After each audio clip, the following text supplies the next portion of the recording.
Stevenson. News! Okay, we'll start with this. Well, later on this month, on the 25th, we're going to see the ring return of none other than Marisela Cornejo and Adelaida Ruiz.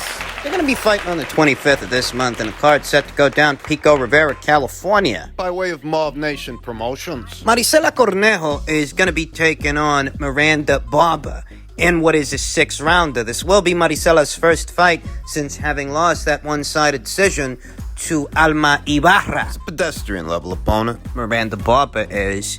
And this is a rebound fight for Marisela Cornejo. There are still fights out there for her. I know she's coming off of 2 consecutive losses. One, 2019 to Franchon Cruz, who she faced in a rematch. The second fight didn't go any different than the first fight did. More recently, she took on Alma Ibarra in the middleweight division. That didn't work out for Marisela either. And she is trying to bounce back from that. I think she can. And I think there are still fights out there for her with big names, big players like Savannah Marshall, Clarissa Shields, Christina Hammer, if she ever comes back. Marisela, she's had some ups, she's had some downs, but she's persistent.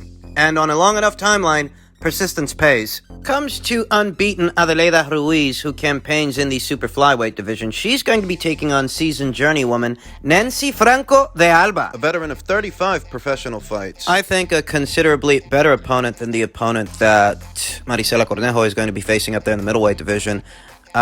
I don't think we can accuse Nancy of being pedestrian level. Don't get me wrong, she's lost a lot of fights, and she's lost a lot of fights to a lot of good fighters. Fighters like Ava Knight, Jessica Neri Plata, former champion Annabelle Ortiz, Jessica Bobbs, Anicia Estrada, Beth Zamora Silva. Arely Musinho. For Adelaida Ruiz, who sports a professional record of 9 wins, no losses, with 1 draw, technical draw, in her last contest, a fighter with 35 professional fights cannot be categorized as being pedestrian level, especially when that fighter is coming off of 2 consecutive victories. There's a very noticeable experience factor here. This is a fighter who's been in there with a lot of fighters that are or were world champions. They bring that experience to the table. Nancy does. You see what happened this past weekend in Ekaterinburg, Russia, to unbeaten prospect, then unbeaten prospect, Tatiana Zrazevskaya at the hands of Mexico's own Jessica Gonzalez. Jessica had every reason to lose that fight,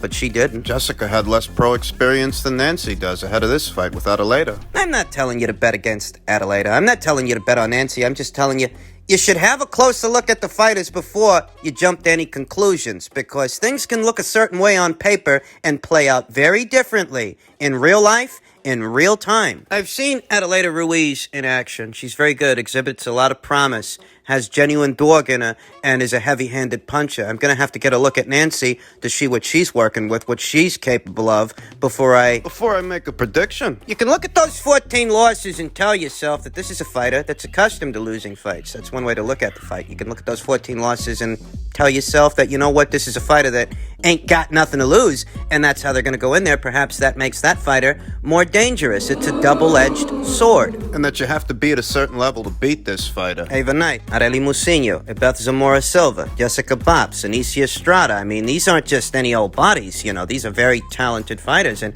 what that tells me is that you have to be a talented fighter in order to beat Nancy. You might have to be. Adelaida Ruiz has a stiff test in front of her, I think. Not someone she should look past. And we're going to be talking more about this fight as the fight date approaches. For now, keep your eyes peeled for this on September 25th, later on this month. In other news, Oscar Valdez calls out the winner of Shakur Stevenson versus Jamel Herring for next fight.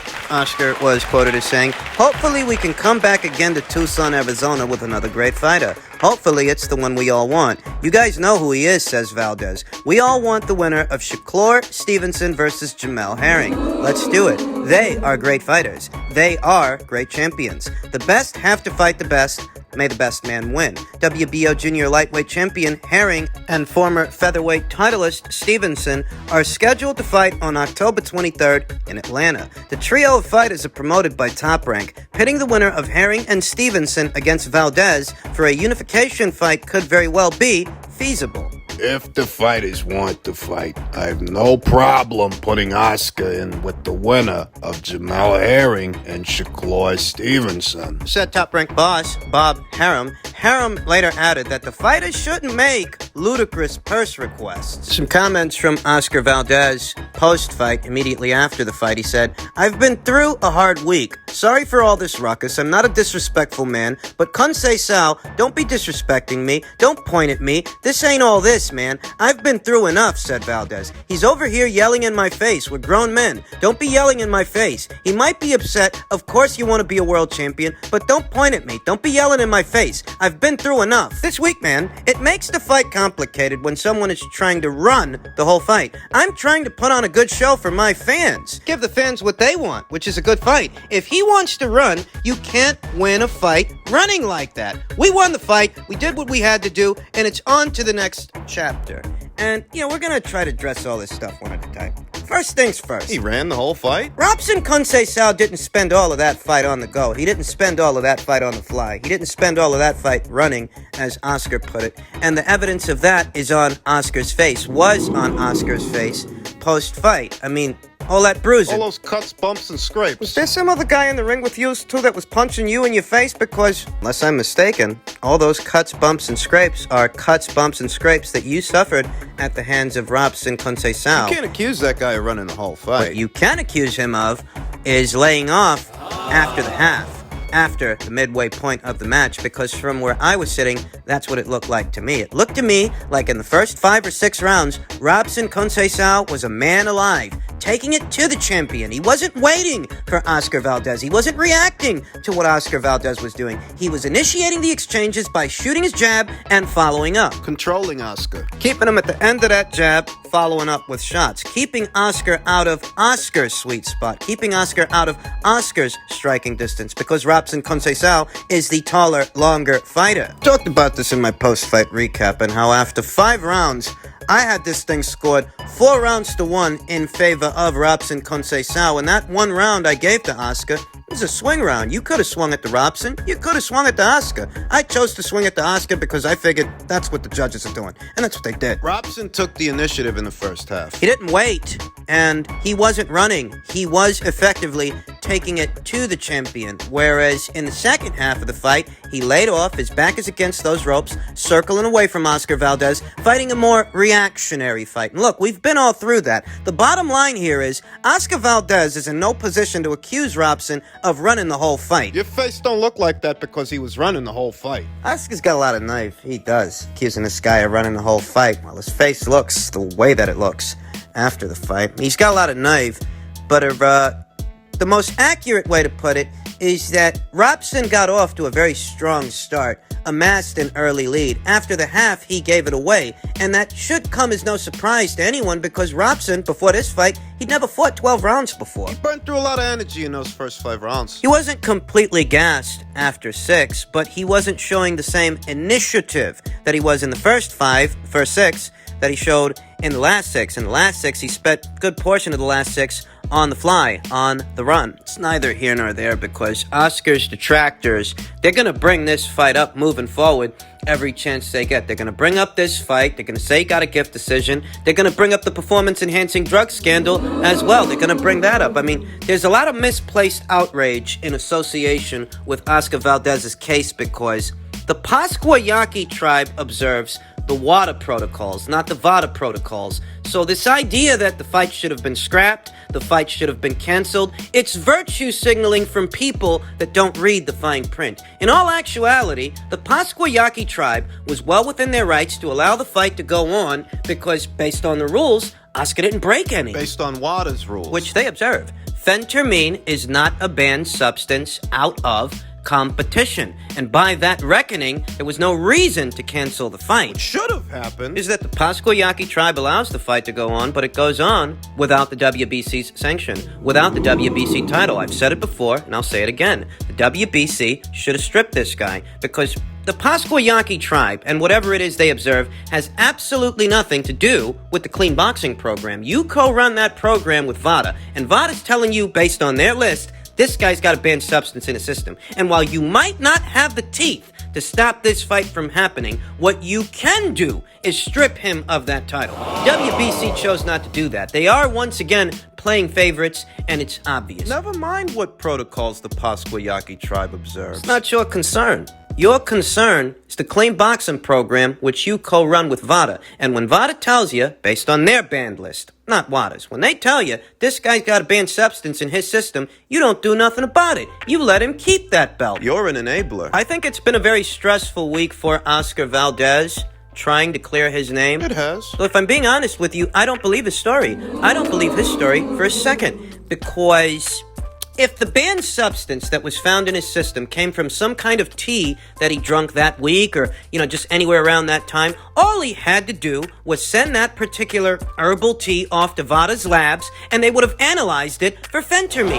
And if the phentermine is found in the tea, you clear your name. Easy peasy, lemon squeezy. This is a service they provide to the fighters free of charge. If you honestly believed that it came from a tea, you could have had that tea sent out to them and they would have cleared your name for you. You didn't do that because that whole story is a bunch of bullshit. It's a lie. I have mixed feelings about the whole thing, I do, because I think the Pasquayaki Commission was well within their rights to let the contest go on, but that doesn't necessarily exonerate Oscar. That doesn't mean he's not lying. It looks a lot like he is lying. I don't believe his story. Oh, you don't like the way that people are treating you, and you don't like the way that they're talking about you. You're saying it's been a very stressful week, and you've been through enough. Well, why don't you make things easier on yourself and send that herbal tea out, the one your lawyer was talking about, off to VADA's lab so you can clear your name. Alleviate that stress. Make it easier on yourself. Why don't you do that? Because he can't. Because he's lying. And if he's lying, the question then becomes, what do you have to hide? Why lie? This is going to follow him for the rest of his career. Controversy after controversy.